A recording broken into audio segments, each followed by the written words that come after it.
Hikers on the West Highland Way will at some point come across a picturesque looking inn nestled just to the north of Loch Lomond, because the Drovers Inn has been a beacon in the Scottish wilderness for centuries, providing food, refreshments and a place to stay for the night for many a weary traveller. But with a history spanning over 300 years, the inn has inevitably seen its fair share of death in its time, and so it's now rumoured to be not just haunted, but potentially one of the most haunted inns in Scotland. And after reading some of these absolutely terrifying stories, it's no surprise that it's got that reputation.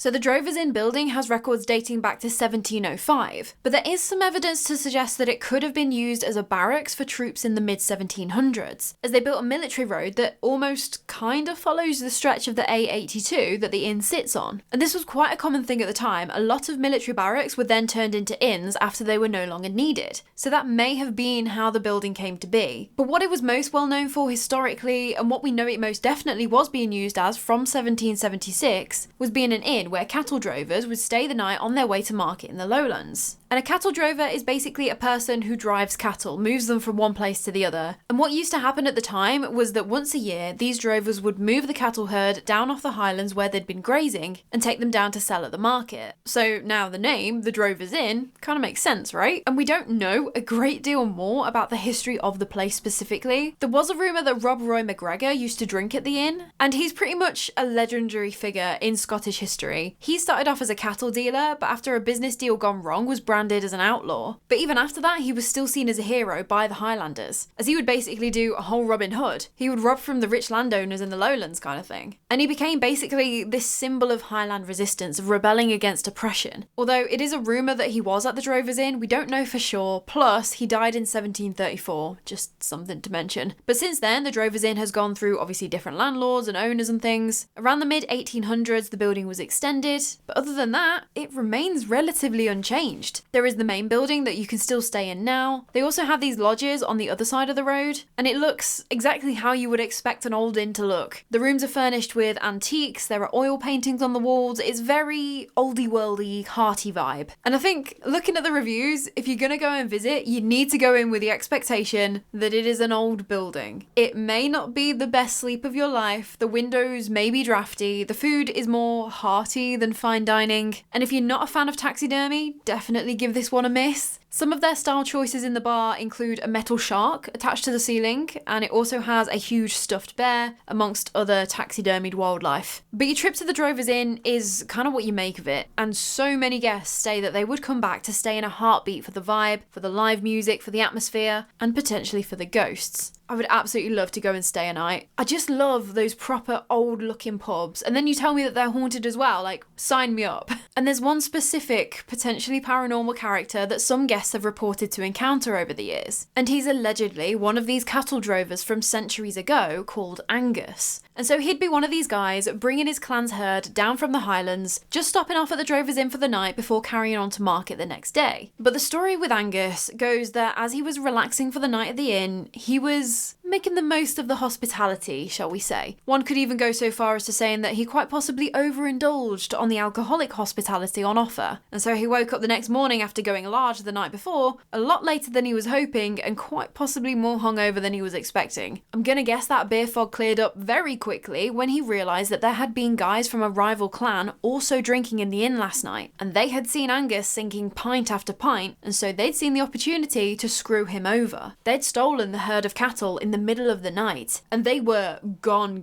There was no getting them back. Angus had literally no other option, at least in his mind. All he could do was go back to the chieftain without the cattle or the money that he should have got for the cattle from the market, and kind of be a bit like, sorry, I was drinking on the job, all our cattle was stolen, hope that's okay. Thing was, this chieftain was not known for his mercy, and so most definitely did not take this news graciously. And so to punish Angus, the chieftain had his family and the girl he was sweet on killed in front front of him. As a final punishment, he banished Angus from the clan in dishonour. With nowhere to go and nothing to his name, Angus then roamed the Highlands for weeks, mourning his loved ones and absolutely seething at the rival clan who had stolen the cattle and ruined his life. He wanted to get even. He needed to teach the rival clan a lesson. But how was he going to do it? He eventually made his way back to the Drovers Inn, and he either waited out there or he happened to see the clan members drinking in there one night, and that was it. This was going to be the place where he taught them a lesson. Ironically, back at the original scene of the crime. Problem was, poor Angus just couldn't catch a break. One of the clan members drinking at the inn had spotted him and put two and two together as to why he was there looking all suspicious and obviously clanless. He'd given his mates the heads up like, oh, look at Mr. Shifty over there, and so they pulled the Uno reverse card on Angus's ill-thought-out plan. They ambushed him and hung him upside down from an old tree behind the Drovers Inn, where they slaughtered him, just like what they had actually done to the cattle that they'd stolen from him before. And so now, apparently, the apparition of this Highlander, Angus, has been seen walking around the Drovers Inn, late at night, screaming in agony at his horrific death, and forever searching for the rival clan so he can finally have his revenge. That's just the story as it stands though. I would have loved to have come across some actual witness accounts of someone actually seeing him, instead of just the legend goes that he appears, you know? But allegedly, he's not the only ghostly man wandering around the Drovers Inn. And this entity, we've apparently got multiple people who have reported an encounter with him over the years. He's known only as the Man in Black, and that's not a UFO reference, he's just always seen wearing black. Either a long black coat or a black suit. Some even say that they see him wearing a hat. And witnesses will either say that they've seen him wandering along the corridors, or the one that really terrifies me is that in the morning they'll go down to breakfast and just mention, oh, I had a really weird dream last night. Yeah, there was like a man and he was like wearing all black. They don't report it to be like a nightmare. It's not anything particularly unnerving or anything like that. But when they're directed to a particular photo hanging up in the inn, their blood will more than likely run cold, because they'll come face to face with the man that was in their dreams. He's thought to be the first landlord of the inn, so it makes sense why he would be coming back to keep an eye on the place maybe, but I don't think that's giving your paying customers the best experience, creeping them out in the middle of the night, you know what I mean? I also came across one source that said that there was also a man called George apparently haunting the Drovers Inn. It goes on to say that he used to be a regular at the pub, so would obviously spend extended amounts of time there, and after he'd passed away, his ashes were actually kept in the bar. Like, that's how much this place meant to him. And so now, the bar staff, and potentially even other regulars, they've witnessed the apparition of George in that bar area. And that one, I just love a good heartwarming story. When someone is so fond of a place and the people within that place that they come back in death, even if it's just because they left such an energetic mark in life that they leave a residual echo that plays back, or even if it's not paranormal at all, people are just feeling the presence of George because the Drovers Inn just wouldn't be complete without him. And they just get that comfort from this feeling that he's still around in some capacity, which may very well be the case here. They're seeing what they want to see. Obviously can't deny that alcohol is involved, but I still think it's just a nice thing. Going off on a bit of a tangent here, but isn't that just a beautiful thing about this whole world, the whole paranormal thing? For all the ghosts and the ghoulies and the scary things that go bump in the night, having paranormal stories like this, like George, that connect us to people who aren't here with us anymore on this physical flesh and blood plane of existence, I just find it quite comforting, you know? The belief that perhaps maybe death isn't as final as it would appear on the surface. I don't know, that's getting a little bit more into my own beliefs and why I consider myself to be an optimistic yet skeptical believer. But as always, it's up to you to make your mind up how much of any of my stories that you believe. But that's just about as much warming as we're doing at the Drovers Inn, as we're still dealing with tragedy, and these next couple of legends, they're particularly tragic. And the first one centres around a little girl. And from what I can see, the information was quite unclear online, different people saying different things, but I took this information straight from the Drovers Inn website, so I'm gonna say that it's as close to the source of the local folklore tale as you can get, you know? So as far as we know, we don't actually know the little girl's name, but we do know that she had a doll called Annabelle. No relation to any sort of Conjuring movie franchise, I'll just add in right here.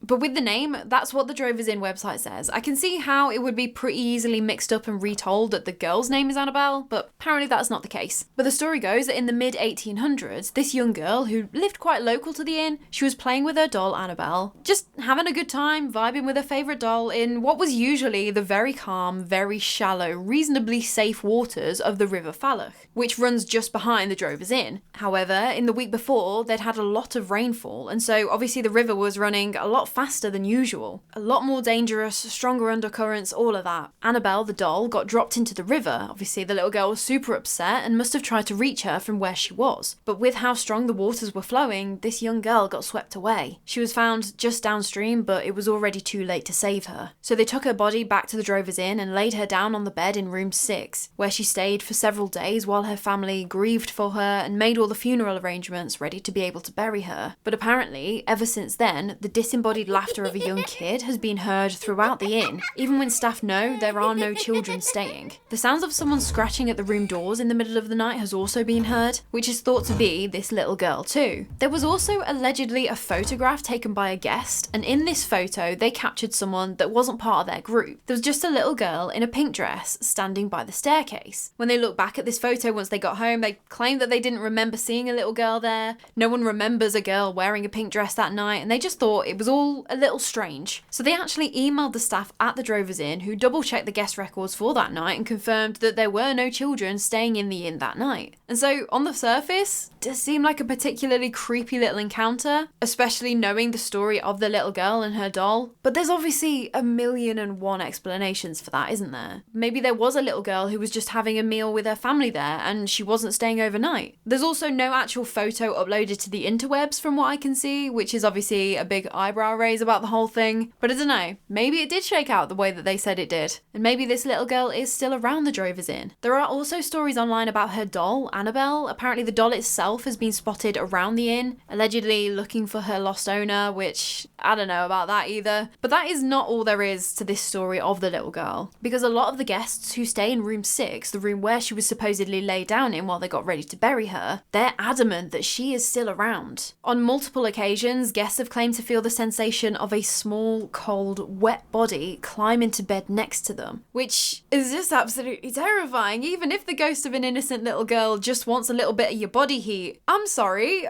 I'll turn the heating up for you, but that is about it. And sometimes if kids are in that room, like really young kids, their parents will hear them chatting away, and they're there in the room having a full-blown conversation with something that their parents can't see, which again is thought to be this little girl. It's also apparently not uncommon for people to see what looks like a little girl's face peeping out of the window to room 6, while they're like standing outside of the inn looking back. That's gonna make you super keen to get back into your room, isn't it? But room 6 is not got the reputation of being the most haunted room at the Drovers Inn for nothing, because there is allegedly a lot more unexplained activity going on. Orbs have been seen in this room in the middle of the night, and I know a lot of people have very strong feelings about orbs, that they're just dust or insects or whatever, and that's totally fine, and for the most part I do agree, especially when it comes to things like TV shows. I know most of the time I'm not convinced by them, but this one couple who was staying in room 6 once woke up in the middle of the night to see lots of little flickering lights, between about 10 and 20 of them, and they were moving really randomly, almost dancing away in the air, and they'd appear and disappear. Really weird, like not headlights outside, they weren't moving like that, certainly not the flashing light on the smoke detector. They could only describe it as almost like what you'd imagine fireflies to look like, in between 10 and 20 of them just buzzing around in your room in the middle of the night. To the best of my knowledge, there are no actual flying fireflies in Scotland, let alone room 6 of the Drovers Inn, so they couldn't come up with an explanation for what they were seeing. Another couple who were staying in room 6 and had a great night's sleep, they woke up the next morning, everything was all fine, until they noticed their camera had just moved, just ever so slightly. Nothing to make them concerned, but enough to notice, you know? On their way home, they checked the camera to find over 400 photos on the camera of the couple asleep in the darkness in room 6. Rather disconcerting revelation, I would say. But was it a prank? Seems to be taking the word prank a little bit too far, and also their door was locked from inside all night. Both of them were in the photos asleep, it wasn't like one was pranking the other. Just all around, very weird.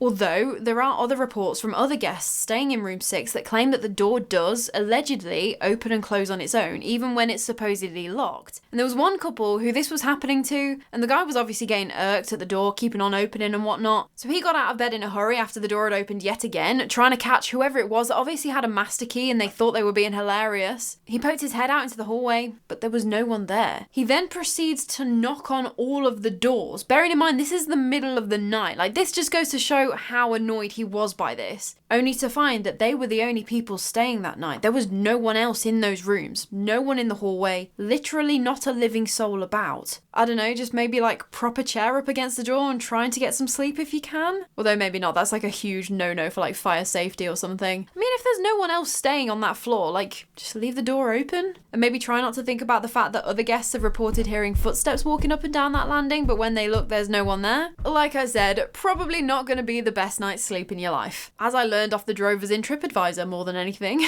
Turns out, TripAdvisor is a great place to find accounts of what guests have experienced in haunted hotels. Who knew? A lot of people mentioned in their reviews that they couldn't wait to come back. They were going to specifically book room 6 so they could do a proper little ghost hunt in there, but then others were not happy to learn that they were in fact staying in the most haunted room in the inn, with one reviewer complaining that guests should be given the choice to opt out of sleeping in room 6 unless they were comfortable sharing with whatever may be haunting it, which yeah, I guess like that's fair enough. She went on to say that there were loads of unusual things kicking off in the room, and because of that they barely got any sleep at all in there. And it would have been really cool to know what specifically happened, because let's not forget that the sign on the door to room 6 literally says haunted room 6. So that can already set your imagination to overdrive before you've even set foot in the room. Not saying that is the case here, but just something to bear in mind. Other guests have also reported the feeling of someone sitting down on the bed in room 6 with them. Like they can feel the divot of where some invisible ghost butt has just parked, but there's nothing there. Although some people have seen shadow figures in the mirror with them. So there just seems to be a lot going on in room 6. But just because that one is known as the haunted room doesn't mean you're safe everywhere else in the inn. Particularly if you get given room 2, which has its own ghost story attached to it. Because apparently, up in the Highlands in 1792, a crofting family were evicted from their home. Because that was just the reality of crofting. It basically means that you usually rent a croft, which is a house with a small bit of land for farming, and you don't own it, so at any point your landlord can turn around and kick you out, which is exactly what this guy decided to do, because he figured he could make more money out of this piece of land by renting it to sheep farmers instead of crofters. They were, with one swift decision from the landowner, now homeless and jobless, and they had a young family. So they started to make the trip down into the lowlands with either a view to settle there and find an income, or go even further if they could muster up the cash to emigrate to one of the new worlds for a proper fresh start. But the winter was harsh, and one night as they were making their way to the Drovers Inn to shelter for the night, they got caught out in a really heavy snowstorm that just appeared out of nowhere. You got flurries of snowflakes whipping you in the face, visibility is next to zero, and somewhere along the way they took a wrong turn and ended up on the wrong path, with no hope of finding the sanctuary of the Drovers Inn. The entire family froze to death that night without ever making it to safety in life, because allegedly they found their way to the Drovers Inn in death. There was one story of a couple who were staying in room 2 at the inn, and they woke up in the middle of the night to the room feeling blisteringly cold, like someone's left the window open and a snowstorm has blown in, like just absolutely freezing. As they woke up, they looked to the foot of their bed to see an entire ghost family standing there shivering with their breath fogging in the air. It was that cold. The figure of the young son, on seeing the couple waking up and all of a sudden sitting bolt upright in bed like, hello, hi, I think your room is down the corridor. He starts waving at them, super happy that this couple can see him. The story ends there though. I don't know how the couple reacted after that. I can imagine there were a few choice words maybe. But this crofting family have also apparently been seen wandering about the area around the Drovers Inn, especially during winter months. And even if you're not staying at the inn overnight, you might see things out of the corner of your eye that you can't explain. Your dogs might take a liking to a particular corner of the bar that to you just looks empty. Things may be thrown about and not just falling over around you when there's no logical reason that you can think of. Or you might just get that really uneasy, innate gut feeling like you're being watched, or overcome with emotion for the loss of a loved one even though no one close to you has died. People have been grabbed by unseen hands, lights will inexplicably come on even though staff know for a fact that they turned them off. Glasses behind the bar will fall off shelves even though bar staff are adamant they place them on there properly. And just all of these little things that on their own seem to be no big deal. But spend any length of time in the Drovers Inn and it just seems like the culmination of a lot of little things all together all the time that just seems hard to ignore, and that maybe, just maybe, there's something potentially a little bit paranormal going on here. But tell me how you feel about this one, because I feel like there could very well be something going on here. It's an old building, obviously loads of history, and just lots of reports by lots of different people over the years that seems to me to be too much to ignore, you know? But then again, it's an old building. Creepy floorboards, thin walls, drafty windows, all that could be contributing. The reputation that it's haunted, the door sign announcing the haunted room, the section on the website that's front and centre telling all of these ghost stories, the fact that these stories as well, Angus's, the little girl, the crofting family, unless I'm missing something, and please do tell me in the comments if I am, these aren't documented historical events. absolutely within the bounds of reality that these things did happen and they've just been passed down through word of mouth or whatever, but also could just be legends that didn't actually happen. And not forgetting, some people may be put on edge by the amount of taxidermied animals on display. They're certainly not for everyone. And so with all of that considered, I do want to believe that something potentially paranormal is going on at the Drovers Inn, but what specifically, I'm unsure on that one. But let me know your thoughts. And if you enjoyed this video, please do give it one of those likes. Subscribe if you haven't already. I would love to have you back for another chat sometime if you fancy it. But that is all from me today. I cannot wait to chat with you more about the morbid, mysterious and macabre. So until next time, sleep safe. There was a rumour that Rob Roy McGregor used to work at the inn. Didn't used to work at the inn, he used to drink at the inn.